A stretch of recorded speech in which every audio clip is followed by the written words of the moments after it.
महाराज कैलाश पर्वत पर भोले बाबा से सवाल कर दिया, बाबा आपके गले में ये मुंडों की माला है, इसका क्या कारण है और ये किसके मुंड हैं? तो भोले बाबा ने कहा, नारद आज क्या बात है, आज से पहले आपने कभी नहीं पूछा। बोले बस प्रभु आज इच्छा आ गई तो आपसे पूछ लिया। बोलिए मेरे गले में जो मुंडों की माला देख रहे हो ना, ये सब तुम्हारी मैया की है। बोले मतलब? तो गिनना प्रारंभ किया, 108 मुंड भोले बाबा के गले में। तो देव ऋषि नारद ने सवाल कर दिया, प्रभु 108 बार? बोले हाँ, 108 बार वह मर चुकी हैं, मुंड मुझे मिलते गए, मैं अपने गले में धारण करता गया। देव ऋषि नारद वहां से भागे हैं और भाग करके पहुंचे हैं कहाँ? मैया पार्वती के पास में। और पार्वती के पास में जब पहुंचे हैं तो पार्वती ने आता हुआ देखा देव ऋषि नारद को। तो नारद से कही, लला बड़े दिन में आए हो?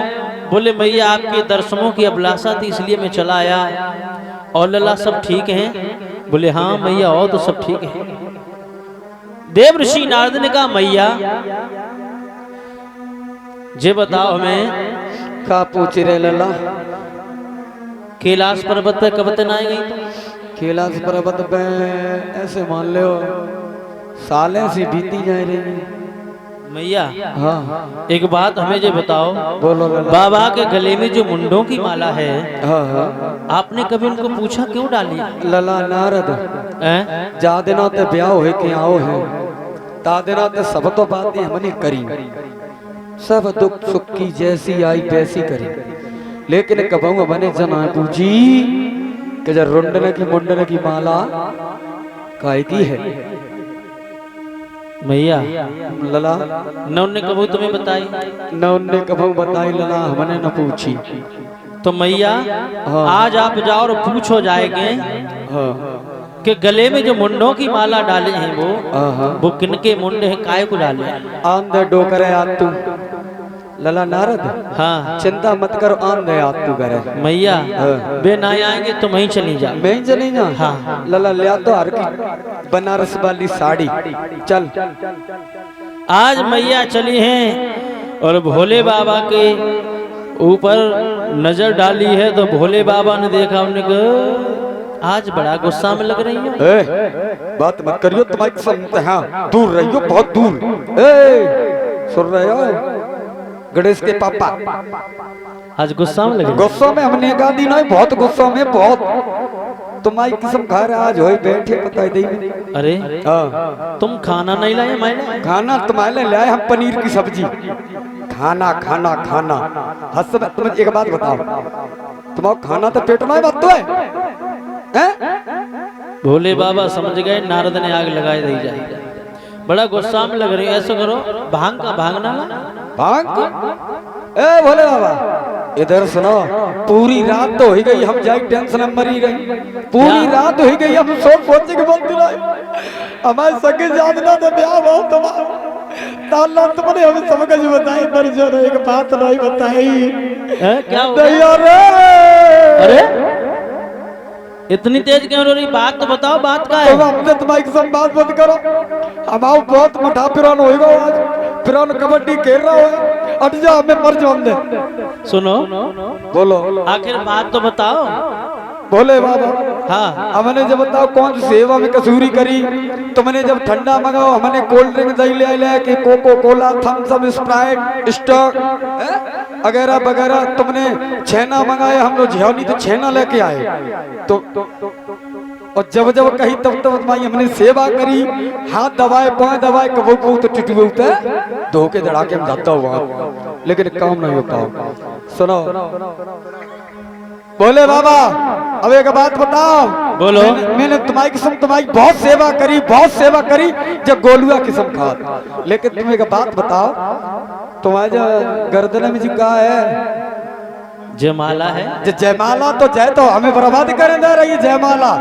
अब तुम जब बताओ जे मुंड है तो है कि लगे? तुम सुनियो तो वही तो बताएंगे। तो तुम सुनाओ। जे सब मुंड तुम्हारे हैं, जे हमारे हाँ हवाएं कैसे हो सकता है? तुम मरती गई, तुम्हारे मुंड में मिलते गए, मैं गले में धारण करता गया। भोले बाबा हाँ तो तुम मुझे बताओ जी कितने मुंडे हैं? 108। 108? हाँ 108 बार मैं मर चुकी, लेकिन तुम तो पटेलो न परो, तुम कहीं नहीं मरे, जब बताओ पहले में। आज मैया इतनी क्रोधित हुई हैं, इतनी क्रोधित हुई हैं, और भोले बाबा से सवाल किया है और बोली है कैसे पड़ी, कैसे पड़ी हो, कैसे पड़ी हो बाबा, कैसे पड़ी गले में मुंड माला, कैसे पड़ी गले में मुंड माला, कैसे पड़ी हो गले में मुंड माला, कैसे पड़ी हो गले में मुंड माला, कैसे पड़ी, कैसे पड़ी हो, कैसे पड़ी हो बाबा, कैसे पड़ी गले में मुंड माला, कैसे पड़ी गले में मुंड माला, कैसे पड़ी हो गले में मुंड माला, कैसे पड़ी हो गले में मुंड माला।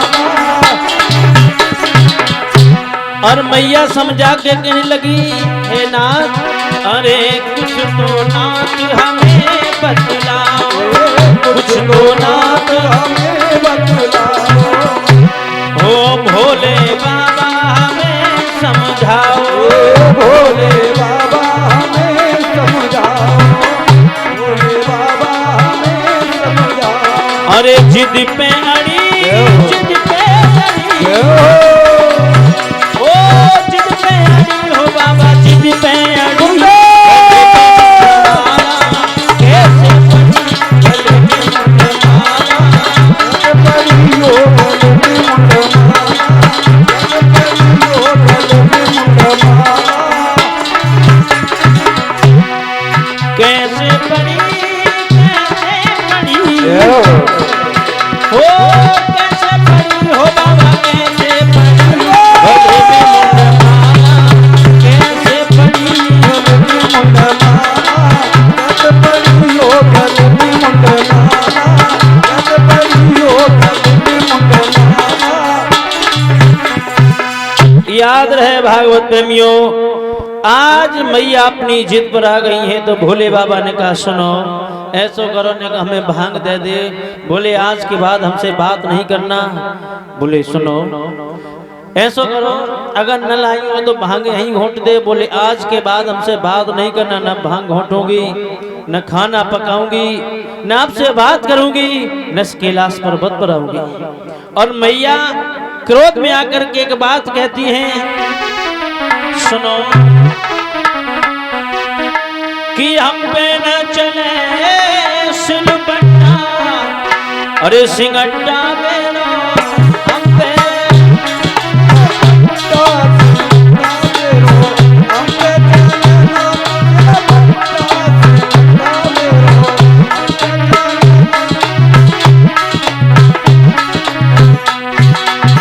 आज मैया बहुत क्रोध में है और गुस्सा होकर के कहती है भोले बाबा से सुनो, हम पे न चले सिलबट्टा, सिंगट्टा मेरो, हम पे न चले हम पे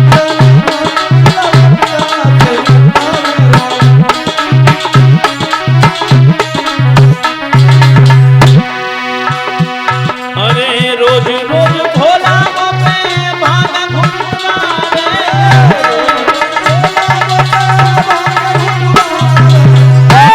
भांग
अरे जो ना बात हमारी मानो, बात हमारी मानो। सुनो बोलो पड़ी जाएगो अब घंटा से घंटा पड़ी जाएगो।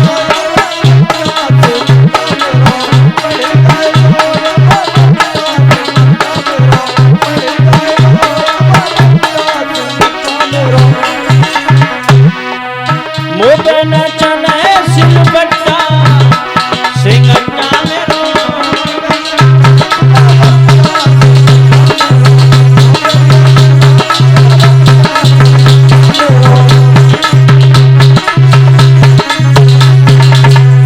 मेरे भैया याद रहे मैया इतनी क्रोधित है तो भोले बाबा ने कहा तुम्हारे आंखों के सामने ये जो हमारे गले में मुंडों की माला है ये सारे तुम्हारे मुंड हैं।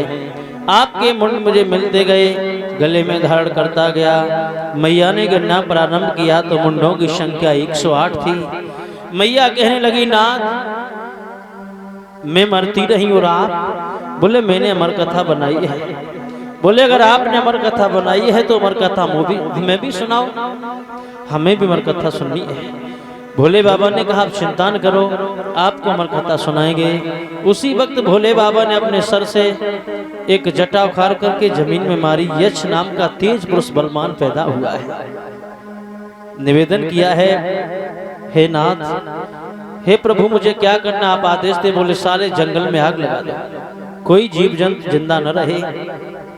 सभी जीव जंतु जल करके राख हो गए। लोगों उसी वक्त भोले बाबा ने अपनी मृगशाला को बिछाया है और मृगशाला को बिछाया है। संयोग वश उस मृगशाला के नीचे एक तूती का अंडा दब गया। भोले बाबा ने कथा सुनाना प्रारंभ किया। उस अंडे में बच्चा प्रकट हो गया। मैया सो गई। वो बच्चा होगा कि वाणी देने लगा है। क्या हुआ?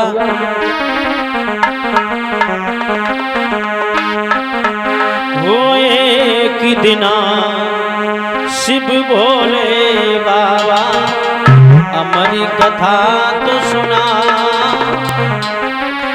सुनते सुनते गोरा मैया और धरती पर सोई जा। मात के पड़ गए सोता गरा तोता। मात के पड़ गए सोता गरा तोता। मात के पड़ गए सोता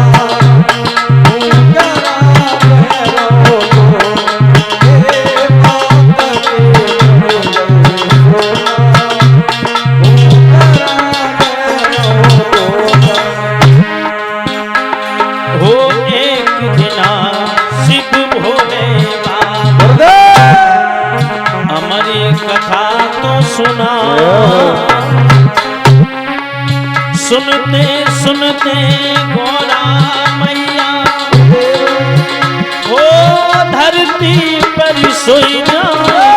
मात के पर गए सोना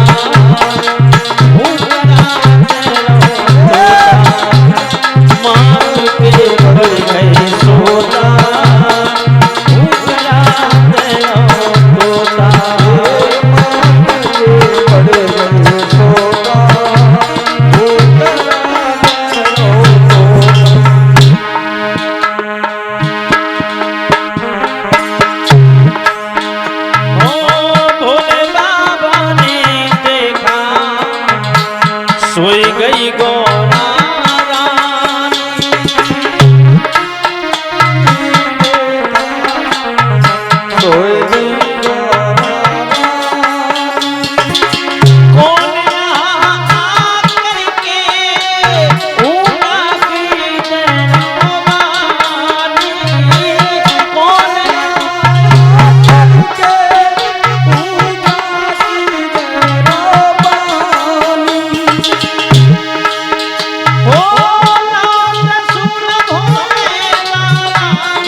याद रहे भागवत प्रेमियों, भोले बाबा ने कथा सुनानी प्रारंभ की है तो मैया को नींद आ गई।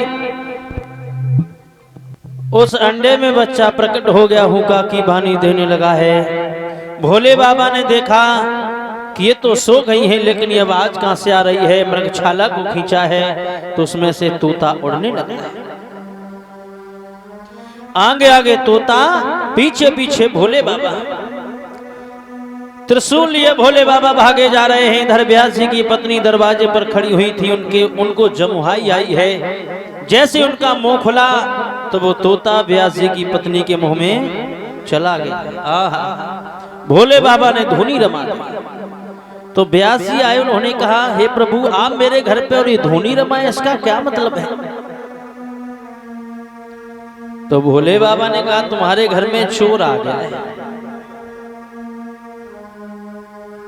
चोर कहां से आ गया? सारा वृतांत बताया। तो व्यास जी ने कहा, हे प्रभु आपने अमर कथा किस लिए बनाई? बोले सुनाने के लिए। बोले तोता ने कथा को श्रवण किया है, अब तो कुछ उसका हो नहीं सकता है, अनेकों प्रकार से निवेदन किया है। तो भोले बाबा वापस आते हैं। 1-2 वर्ष नहीं, 12 वर्षों तक। व्यासी कहते हैं, लाला बाहर आओ, क्यों अपनी माँ को पीड़ा दे रहे हो? तो 12 वर्ष व्यतीत हो गए। अंदर से आवाज आई, पिताजी ये संसार 2 घड़ी के लिए निर्मोह किया जाए, किसी को किसी के प्रति मोह नहीं होना चाहिए, उसी वक्त मेरा जन्म हो जाएगा। व्यास जी भागे हैं ब्रह्मा जी के पास में। ब्रह्मा जी ने विष्णु जी का आह्वान किया है तो संसार 2 घड़ी के लिए निर्मोह किया गया है। उसी वक्त 12 वर्षों बाद महाराज व्यास जी की पत्नी के गर्भ से एक पुत्र का जन्म हुआ, जिसका नाम रखा गया सुखदेव। सुख माने तोता और देव माने देव। बोलिए सुखदेव भगवान की। याद रहे भागवत प्रेमियों, सूत जी कहते हैं, सोन का ऋषियों वही महाराज सुखदेव।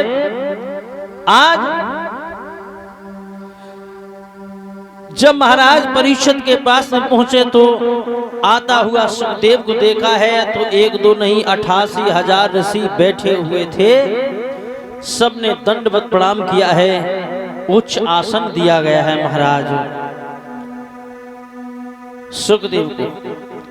तो महाराज सुखदेव ने कहा, हे राजन परीक्षित,